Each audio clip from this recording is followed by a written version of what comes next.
Hey there, this is JoJo with your Astrosonics, and today I'm going to play a sound bath using the planetary tuning forks and some asteroids as well for Pluto as it moves into Aquarius in this big occasion that's happening. It stays in Aquarius now for a long time, and so I'll just explain why I use these forks. I drew a chart up for the time that it moves into Aquarius, which is 6:40 a.m. for me in Australia, 6:40 a.m. on the 20th of November 2024.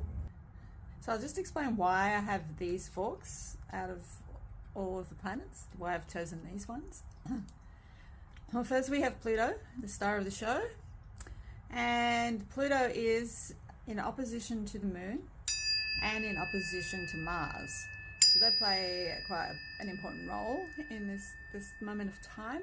So I brought those in to help bring these energies into play for us. And we've also got some nice little sextiles and trines from a few other planets here. So Pluto sextiles the Sun, and I think Uranus and Neptune are all involved in trines and sextiles. And then we have some asteroids over here, so I'll bring these ones up and explain them. Now, Pluto is also conjuncting Ceres, the asteroid Ceres. So they're like next to each other, just as we've got the Moon and Mars opposite. So these are energies that are flowing right now. And then we've got, for the chart that I drew up, we have Sagittarius rising, and now the ruler of Sagittarius is Jupiter, so I brought Jupiter to bring in a nice vibe from Jupiter.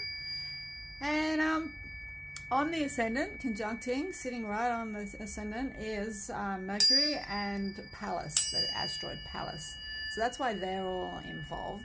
So now I'll go ahead and play a little sound bath for you. I hope you enjoy it.